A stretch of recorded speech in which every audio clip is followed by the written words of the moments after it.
Hello and welcome to Dawn Chorus Writes, a Miraculous Ladybug fanfiction and audio fiction.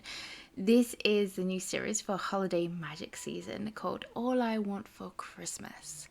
Massive shout out to the artist in the thumbnail, and all her information is down in the description below, so go and send her some love. And yeah, send me some love by smashing that like button. Comment down below what you think of it, share it, give out the good feels, and subscribe if you haven't already, because it's part 3, so you don't want to miss out on future parts and other goodies to come. So I hope you enjoy. Part 3, a Snowy Adrienne's POV. They had made it as far as the lockers, holding hands, with no one noticing. He could feel the tingling sensation remain as he grabbed his books for the morning lesson while stealing glances at Marinette, and his heart adding in an extra beat to its rhythm. As he stepped back into the corridor, he would have offered to take a hand into class, but they were filled with books. Had she done it on purpose, just in case he wouldn't offer? Or would offer? No, Adrien, you're overthinking this again.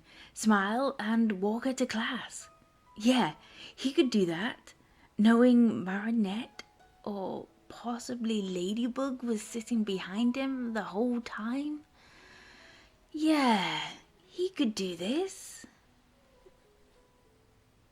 2 hours into his history class, staring down at the chapter they were to read on Napoleon's attack on the front line during the middle of the French Revolution, Adrien felt the lack of sleep in his mind as his eyes kept wanting to drift off to sleep. Reading the same paragraph on how Napoleon would send love letters to his Josephine. His mind drifted off course and imagined him sending Marinette a love letter. What would he put inside of it? He had written a Valentine's to Ladybug once and received a reply, hoping it was from her. Was it from Marinette? Then the idea came to him. He had samples of Marinette's writing from notes she had taken down for him. "Look, it's snowing!" Kim shouted out across the class. "Cool! How thick is it?" Alex added in, drawing the rest of the class to the windows. Excitedly, the group of students jumped up from their seats and dashed over to the large windows. "In fact, I wouldn't believe it's snowing. It's an Akuma," Max corrected the class, drawing Adrien's attention to what was happening. He glanced around the room, making sure no one noticed him slipping out, when he realized Marinette was suddenly nowhere to be seen. She wasn't in her seat, nor in the crowd now gathered in front of the windows. He grabbed his bag and slipped out of the class, racing down the corridor as he noticed Marinette running into the locker room.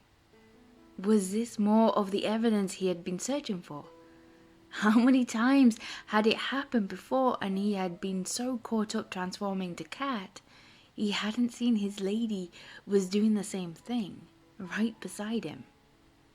He dashed down the stairs and slipped through the doors, peering behind a locker towards the girl's side, waiting for the proof to appear.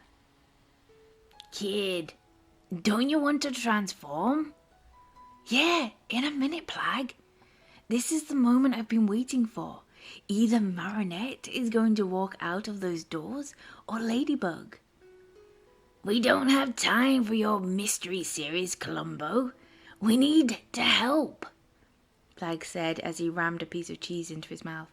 "Extra fuel." Adrien sighed. Plagg was right. Oh boy, he was getting sick of that line. "Fine." He pulled his attention away from the door and ran in the opposite direction to the boys' side and into a cubicle. "Plagg, claws out."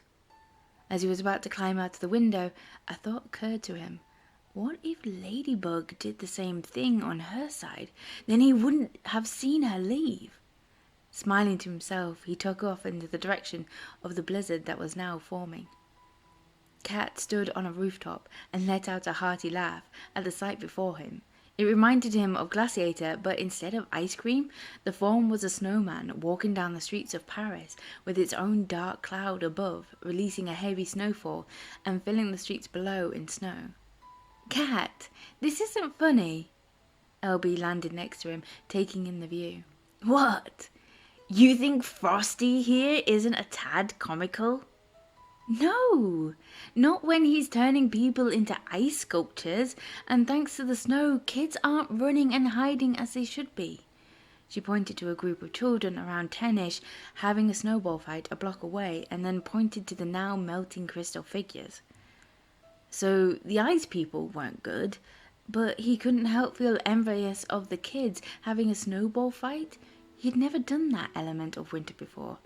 When it had been cold enough for the snow to lay, it was deemed too dangerous for him to venture out, just in case he caused an injury before a shoot. He sighed, focusing back on task. "Yeah, okay, you've made your point.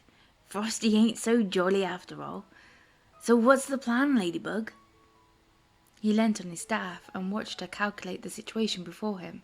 He had witnessed this moment hundreds of times, but now the thought it could be Marinette standing beside him, working out the solution, seemed right. The look of determination on her face as she scrunched up her eyebrows, narrowing her stare at the various scenarios, and rolled her lips between her teeth while making a list on her fingers. Hadn't he seen Marinette do that without the mask on when one of her friends needed help and she came up with the solutions? Before, he would have stared at her in awe as a rosy film crossed over his eyes and marveled at how she had come up with the plan, making her this goddess figure than a super. But that rosy sheen had disappeared. He was still in awe of how she figured everything out, but he now saw the workings as if he was a child opening up the clock face and was greeted with the clogs and the wheels. It was no longer this magical item that simply knew what time it was, but it was a piece of specially crafted genius, which fitted the pieces together in perfect harmony to make it work. That's what Ladybug did for every single battle. Saw the elements they needed, whether it was an additional member of the team or an unconventional item. Her creative mind brought it together. He saw how Marinette could be Ladybug, not by wishful thinking, but by finally seeing and recognizing the genius behind every plan. It wasn't all down to Lady Luck, as she would have suggested. Another side of his princess, a humbleness. "Thank you." The words escaped his lips. "Thank you? For what, Cat?" She had stopped what she was doing and studied his expression and grinned, noticing he hadn't meant to say it out loud. "A friend of mine, a certain princess, reminded me recently to be more thankful, and I realized I've never thanked you for all that you do during a Kuma battle. Working out the plan, taking on the burden if you should go wrong, and the stress ensuring we win, whilst I do what I'm told most of the time." He couldn't help breaking up the seriousness with a cheeky grin, making her giggle. "So, yeah, thank you." A rosy blush formed under her mask with a soft look in her eyes. "That means a lot to me, Cat. Thank you." For the first time, he didn't see Ladybug staring back at him through her lashes, but Marinette. When he had complimented her during those afternoons crafting the tree.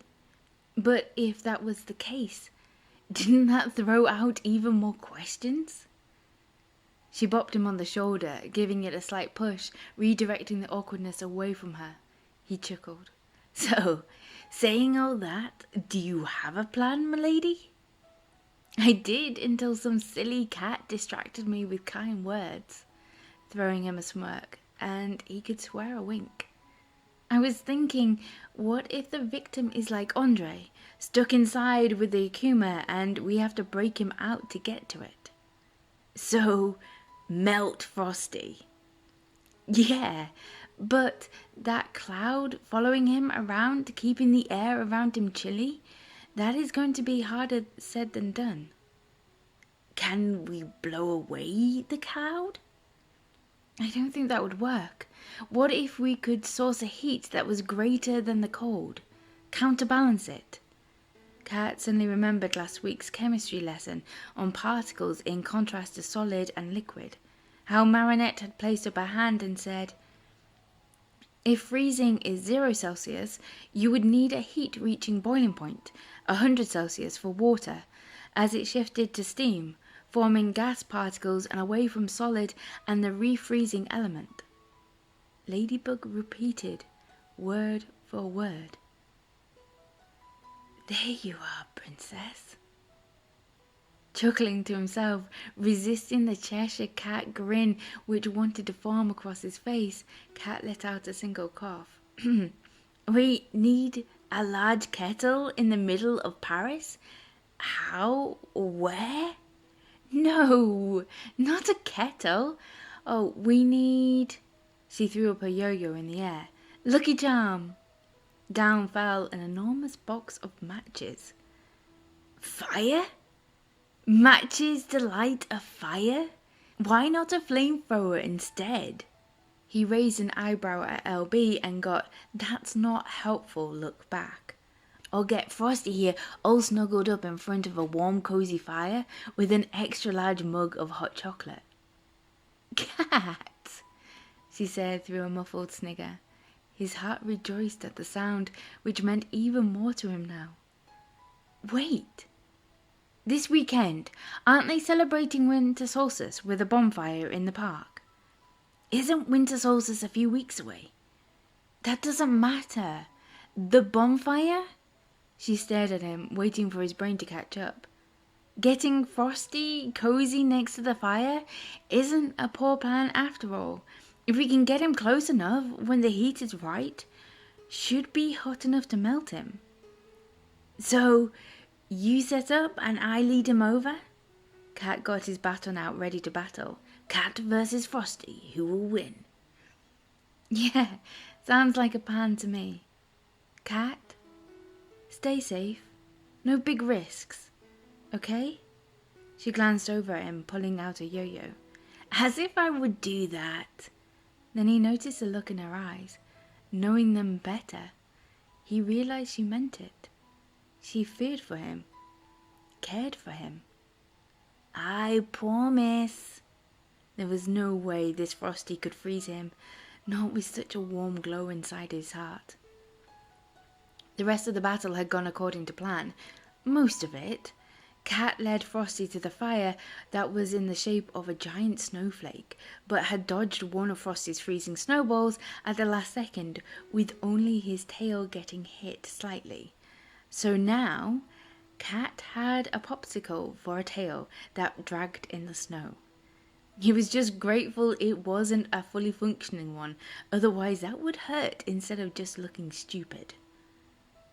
Frosty turned out to be an 11-year-old boy who had wished for a snow day so that he could play with his friends instead of school. Ladybug held the box of matches in her hand while standing in an inch of perfectly powdered snow. I can see where the kid is coming from. I've never had a snowball fight.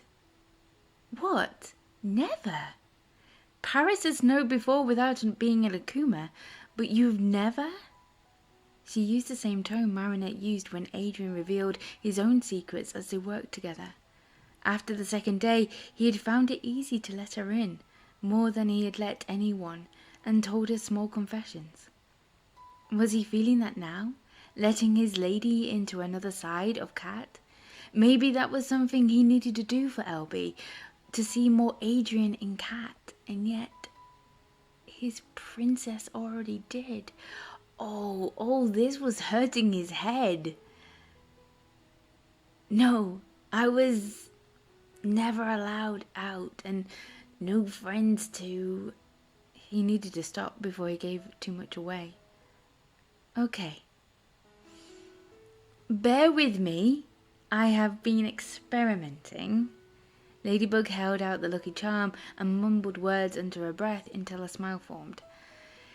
Miraculous Ladybugs, we ask you to repair the rubble, heal the tragic, and if it's not too much trouble, leave some of the magic.